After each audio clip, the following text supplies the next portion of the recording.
Tudo bem, queridos? Mais uma vez, prazer a estar com vocês, dando prosseguimento às nossas aulas. A 10ª aqui. Vamos tratar aí já de meados do século IX até aí o início do século XI.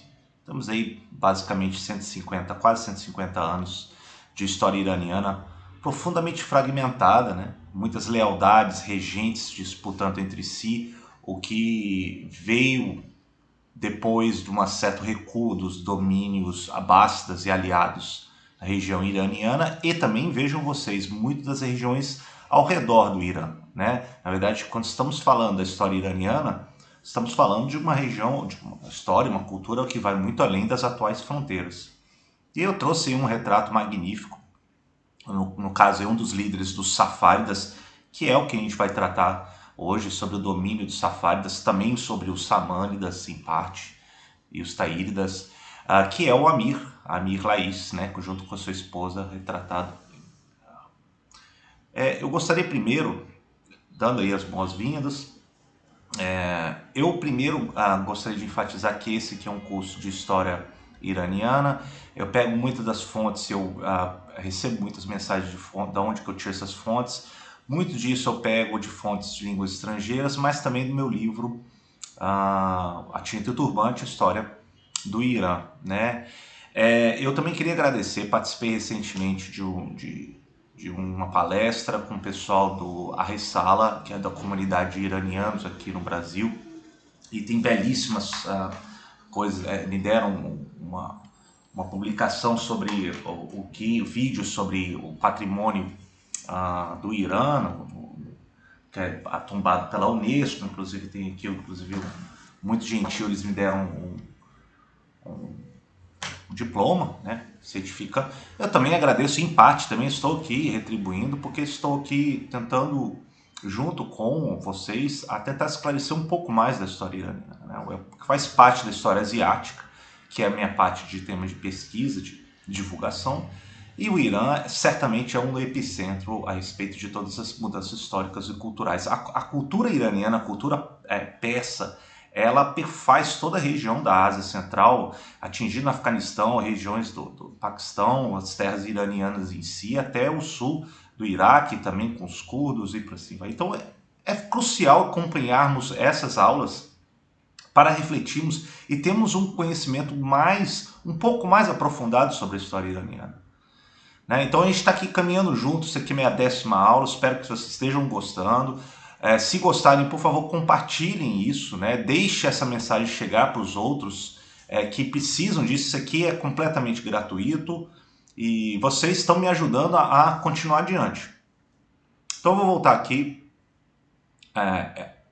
Esse aqui, como eu falei, é o Amir com a sua esposa, que foi um dos maiores líderes dos Safáridas. Bom, quem foi o primeiro regente dos Safáridas, né? Que na verdade foi o Yaqub, né? Yaqub Safar ou Yaqub Lais, né? Que Safar, Yaqub ele vem de trabalhador, de pessoas ferreiros que trabalhavam cobre, né? Então tanto que o Safar significa isso, as pessoas que trabalham cobre. Ele era um ayar, provavelmente uma classe de rufiões que tinham na cidade, que tinha um código de conduta bastante rigoroso. Tinham um grupo, entre eles, esses ayars, que podem ter sido origem, né, a sua origem, que fez também parte aí da cavalaria leve empregada pelos sassânidas, que foram dissolvidas depois da gradativo declínio, né, dos sassânidas para os muçulmanos que chegaram. Aqui a gente tem um túmulo de Yakut em Dezful, né, no Khuzestan, que é já na fronteira aí com o Iraque.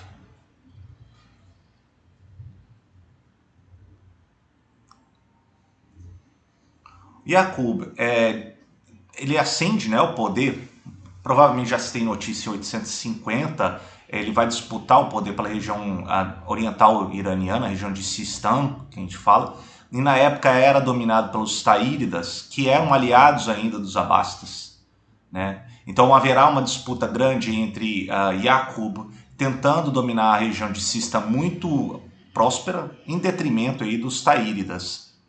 E Yaqub, ele nasceu na cidade de Saranj, ele é filho de Laís, né?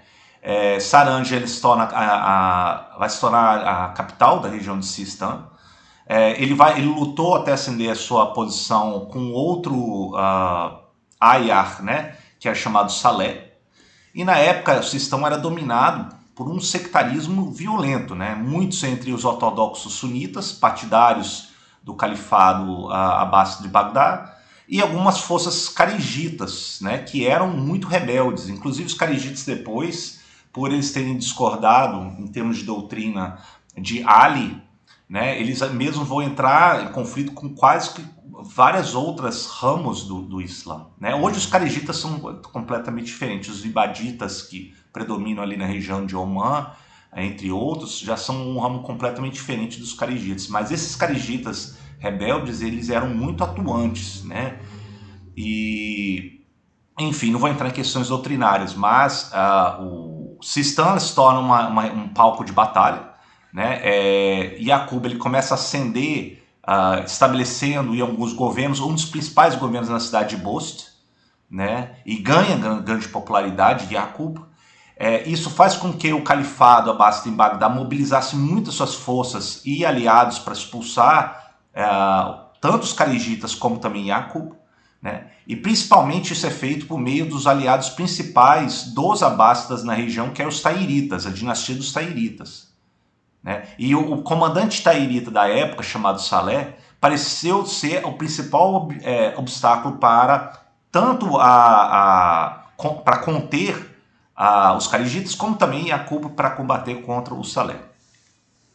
E depois a gente vê a das lutas. Aqui temos aí uma imagem imaginado de Yaqub Laís, né? E o auge dos domínios safáridas, que vai aí do século IX, século X em diante, com a capital em Saranj, né?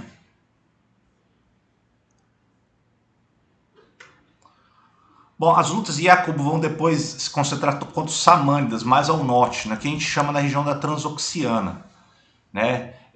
Na imagem temos uma imagem de Yaqub em 867. E Yaqub, depois de uma ascensão meteórica pelo poder na região de Sistan, ele começa a ganhar apoiadores, inclusive do que restava dos domínios da dinastia tairita, né? E por volta de 860 ele já é considerado o emir de Bost, né? Sistan, toda a região, estava ainda em disputa com os samânidas vindos do norte, da Transoxiana, sendo principalmente na época dominado por um regente que era um dos 4 filhos de Assad, o fundador dos samânidas do norte, que chamava Ilia. Então Yaqub, ele vai contra os samânidas, tem um conflito enorme com eles. 867, Yaqub derrota Ilias, ele envia Ilia para Nishapur, né, em Khorasan, na região mais oriental iraniana, e aí você tem o início, então, propriamente do governo de Yaqub e dos safáridas sobre a região de Sistan. Então, assim que a gente começa a ter o início do governo dos safáridas. E ele estabelece sua capital em Saranj, né? E depois Yaqub passa a coordenar campanhas nas regiões mais orientais adjacentes ao seu território, do que hoje é o Afeganistão, né? Então a gente vê aquele mapa anterior que era muito dos domínios anteriores aqui deixa eu voltar aqui. É justamente aqui o início das campanhas de Yaqub, e vai ser continuado por Amir, um de seus filhos. E a região aqui de Khorasan passou a ser dominada também em regiões mais ao norte, aqui no que era chamada a Transoxiana. Então, Yaqub começa a empreender essas conquistas das regiões mais orientais, né, regiões que eram consideradas o reino de Cabul e de Gandhara, povos que não tinham sido totalmente convertidos ao Islã, né, eram convertidos por costumes, crenças locais, inclusive muitos eram budistas, muitos zoroastrianos, né. Na história islâmica aparece um dos regentes locais com o nome de Zunbil, ou Rudbil, né. E a conversão dessas terras vai dar a Yaqub o status que ele queria, né, que foi finalmente confirmado pelo califa abássida como governante legítimo de todo o Sistan, que se falava o Sistão, né. Esse novo status deu a base a ele para depois ir para as regiões mais ocidentais, em direção a Fars e até mesmo a Khuzestan, nas profundezas do Planalto iraniano e até mesmo depois chegar a ameaçar toda a região de Khorasan, que era dominada pelos samânidas vindos do norte transoxiano. Bom, a conduta de Yaqub pessoalmente não vai tornar ele querido pelo califa Abasta e nem seus rivais, mas parece que ele foi um líder militar e político sagaz o suficiente, né, e um administrador eficaz para se manter como uma dinastia. Então ele é o início da dinastia safávida. Sua morte vai vir eventualmente depois de cólicas, supostamente, em 879, e aí abre a possibilidade da sua sucessão por um dos seus irmãos, Amir Lais, a gente viu o retrato dele na capa, né, que ascende ao poder em 879, tomando poder em Sistã. Amir, ele era irmão de Yaqub, um dos irmãos, né? Ele era um ex-condutor de mulas. Vejam vocês que são pessoas bastante simples, né? E substitui o seu irmão no trono de Sistã. Ele, assim como um dos outros irmãos de Yaqub, que era chamado Ali, estavam inicialmente nas campanhas junto com Yaqub, desde o início das conquistas de Yaqub. Né? Amir, por exemplo, ele é governador de Herat desde 1875. Né, uma das cidades mais magníficas, mais prósperas da região da Ásia Central da época, fazia parte da prosperidade das rotas terrestres. Ele era um guerreiro eficaz, né, as políticas de Amir vão seguir fielmente a Yaqub, né, que vão basicamente ser direcionadas às conquistas e manter essas conquistas. Ele vai depois se tornar muito poderoso na região mais ao sul do Irã, né, e depois vai empreender junto com Yaqub as conquistas rumo a outras partes de Sistã, Khuzestão ao oeste, e depois Amir vai tentar estender depois sua influência até para o norte, em direção a Khorasan, claro, naturalmente encontrando como rivais os samânidas na região da Transoxiana, que tinham se mantido no poder.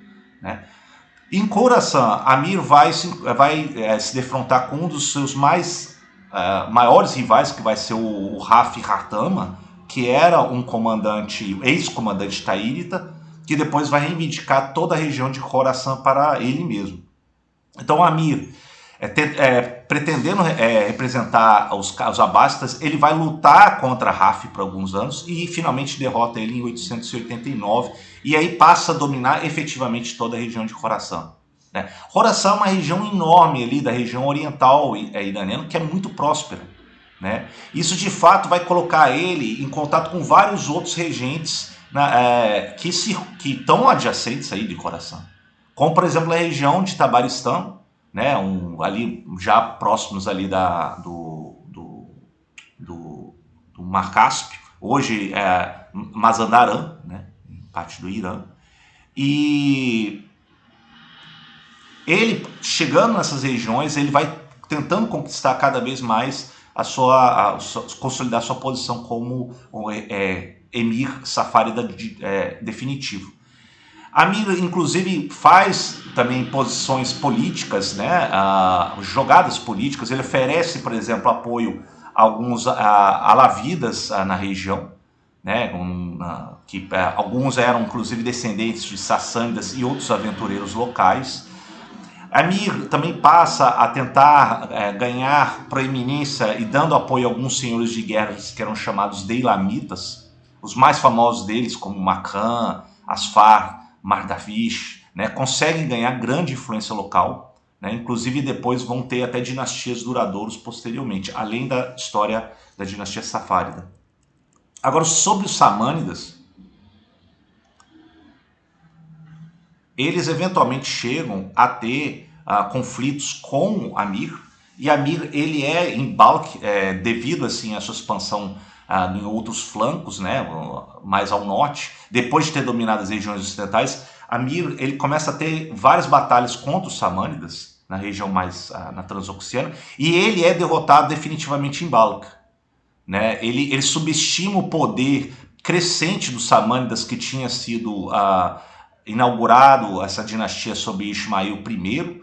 Amir é derrotado, é capturado e enviado para a capital Abasta, né, o que restava do califado Abasta, e as alianças que eles tinham feito com os regentes locais, e ele é mandado então para Bagdá como prisioneiro.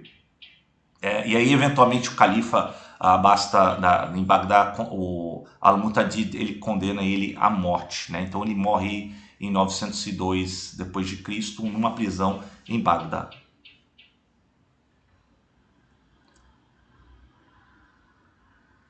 Aqui temos uma tentativa, então, depois da morte de Amir, uma tentativa de reconquista dos abastas sobre o que eles tinham de aliança com os taíridas e também do que restava dos safáridas, na época do califado do Al-Mu'tadid, né, o califa Abasta. Né? Claro que haverá reações locais. Né? Depois de ter capturado Amir, Al-Mu'tadid ele tenta reviver o controle em toda a região do Planalto iraniano, né? Coisa que tentando recuperar o que os abássidas tinham perdido anteriormente. Eles tinham tentado uma aliança com os taíridas e depois com alguns safáridas. Em 901, as forças de Al-Mu'tadid, eles capturam Fars, na região sudoeste iraniana. Né? Inclusive, ele é recebido por comandantes locais. Um deles é um túrquico chamado Sebukeri, né? E governando sobre alguns irmãos safáridas submetidos a Sebukeri, como Tahir e Yaqub, que eram netos de Amir, eles vão governar em conjunto com o Sebukeri.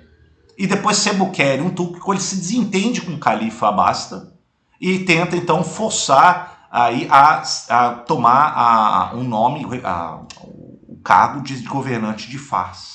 Né? Enquanto esse mesmo túrquico, o Sebukeri, ele tenta governar sobre esses dois netos de Amir.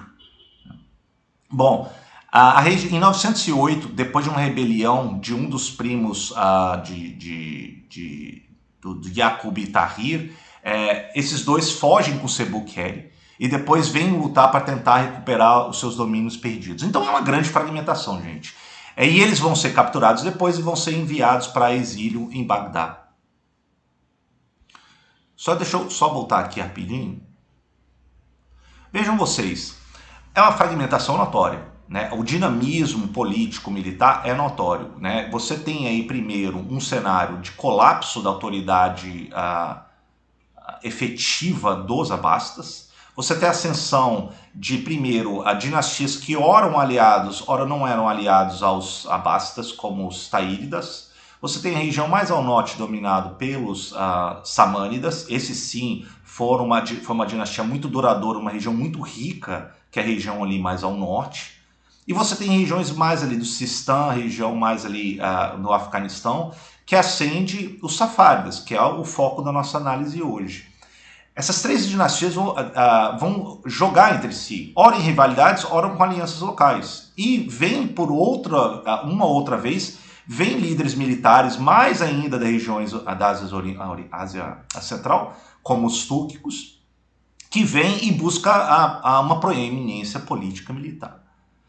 E ora tem até, inclusive, a reação de um califa como Al-Mu'tadid, que vai tentar estender toda a dominação, como na época áurea dos abastas. Então você vê um dinamismo bastante trabalhado e bastante presente. Agora, o que eu acho mais magnífico é que a cultura, a herança persa, né, por exemplo, na época dos safáridas, a literatura persa, a língua farsi, ela era adotada na corte. Isso vai ser continuado depois dos safáridas. Então isso é uma coisa que a gente, junto com essas intemperanças, mobilidade diplomática, política e militar, você perfaz isso tudo, a influência da cultura, da língua persa, que vai espraiar em todas essas dinastias. Né? Então, voltando aqui aos nossos slides,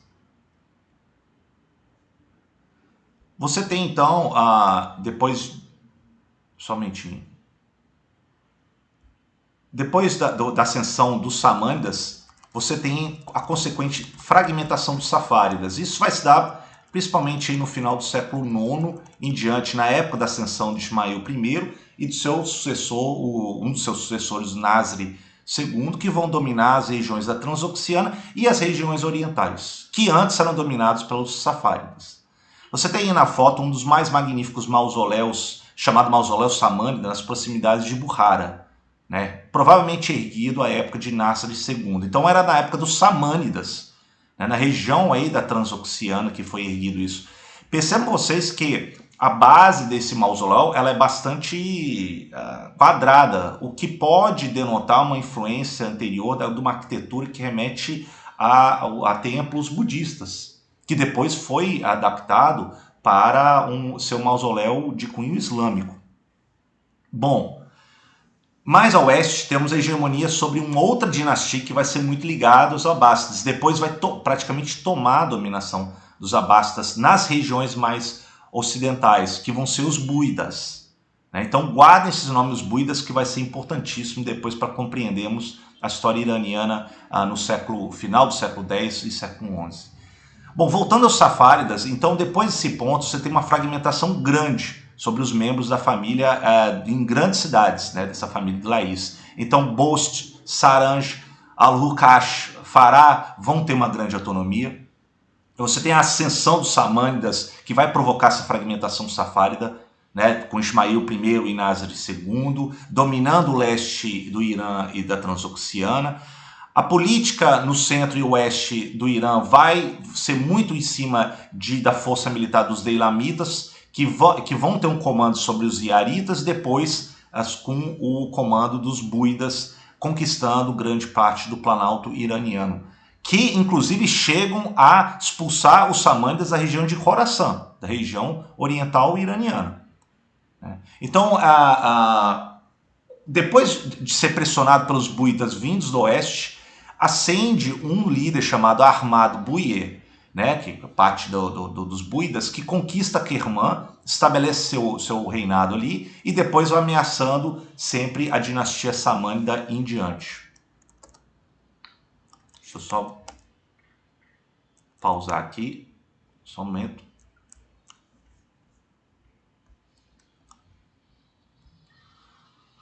Bom, apesar das derrotas em outras regiões, os safáridas mais ali isolados e fragmentados nas regiões orientais, inclusive mais a oriente do que das regiões de Khorasan, nas regiões chamadas Sistan, eles vão ainda mantendo certo controle nas regiões em cidades como Saranj. Né? Em Saranj, por exemplo, ele vai ascender, a população local vai escolher como líder um outro parente distante de Yaqub, e um marido de uma das netas de Amir, né, que vai ser chamado o Abu Jafar Ahmad. Né? E Abu Jafar ele vai estabelecer uma zona de influência relativamente estável em torno de Saranj. Ele passa a receber os impostos de todas as regiões de Sistan. Seu filho Khalaf I vai governar depois dele de 963 a 1009. Foi um guerreiro eficaz, um governante considerado sábio e um grande patrono das artes. Então isso aí é muito importante mantermos essa informação, porque principalmente esse período safárida tardio, há uma grande patrocínio, apoio às manifestações literárias e artísticas que carregam com elas influências persas significativas, islamizadas e persianizadas. Né? Então muito você tem de manifestações na cerâmica, na metalurgia, do que restou, no que temos em ruínas na cidade de Bost e Saranj, principalmente sob o governo de Khalaf, né, que passa a ser descrito na história islâmica como um dos maiores patronos da cultura, da literatura persa na sua corte. Aqui temos a imagem de uma das mesquitas da época safárida, do domínio safárida em Shiraz, né, a mesquita de Atik Jameh. E por fim, depois de Khalaf, temos uma pressão vindos de outros povos túrquicos, né, que depois vão ser chamados Gaznávidas, centrados na capital Ghazni, né, sob a liderança, talvez um dos maiores líderes túrquicos Gaznávidas da época, que vai ser o Mahmud Ghazni. Os safáridas vão se manter nominalmente no poder como emires, inclusive muitas vezes fechado alianças com o Mahmud Ghazni e com Gaznávidas, né? E depois os Gaznávidas, inclusive, vão se manter também em alianças com outros soberanos que vão tomar domínio em toda a região, até a chegada dos mongóis do século XIII. Né? Mahmud, ele toma a cidade, a fortaleza de Saranj em 1003. O título safárida, como eu disse, mantém-se amarrado a alianças locais, mas efetivamente com uma grande liderança acaba com Khalaf. Né? O Mahmud ascende, eles vão se manter no poder ainda, e vamos ouvir falar muito de emires safáridas em várias cidades no Sistã até o século III, né? E são conhecidos por nós isso pelas cunhagens das moedas. Né? E a influência dos safáridas como grandes patronos das artes e da literatura vai percorrer o século IX, século X em diante. Bom, considerações finais que eu tenho aqui para fazer vocês. Primeiro, enfatizar que houve um dinamismo aí entre uma ascensão safárida nas regiões mais orientais, principalmente aquela região de Sistã que se fala, centrados na cidade de Saranj, por vezes até Herat. Quando eles conseguem conquistar sob Yaqub e Amir, eles conseguem ir muito em direção ao norte contra a dinastia samânida, né, muito rica a região transoxiana, chegaram a chegar no Mar Cáspio, na região de Tabaristã, chegaram a dominar por vezes toda a região de Khorasan, que é toda aquela parte significativa da região oriental do Irã atual, com grandes cidades prósperas ali, como a Nishapur, por exemplo. Chegaram, inclusive, a empreender depois guerras contra outros regentes na região ali do Fars, do Khuzestan. Né? Você vê que o túmulo de Yaqub está no Khuzestan. Khuzestan é a região ali sudoeste do Irã, já entrando já no sul do Iraque. E temos ainda sobrevivência nominal e, por vezes, como Al-Muhtadi tentou fazer, reerguer o domínio direto e não via alianças com regentes locais do Califado Abbásida, mas o Califado Abbásida se encontra muito encolhido. O título califa ainda sobrevive, mas é mais um símbolo do que efetivamente um poder. Temos os samânidas que florescem no norte, na região transoxiana, que por vezes inclusive dominaram o Khorasan, expulsaram os safáridas para a região do Sistã. Né? Os samânidas também vão levar adiante a cultura, o patrocínio da cultura das artes persas. Temos também os búidas que vão tomar o controle nas regiões um pouco mais ocidental, que vão ganhar muito poder depois a partir do século X, século XI em diante, e por assim vai. Então o que a gente viu hoje, primeiro, é uma fragmentação. É um jogo de rivalidade militar, política, diplomática, e a ascensão de uma das dinastias, as regiões mais orientais da região de Sistã, que por vezes vai dominar outras regiões iranianas da região da Ásia Central. Então eu gostaria de parar por aqui. Aí a próxima aula vamos dar continuidade do que vai acontecer do século X, XI em diante na história iraniana. Obrigado, gente.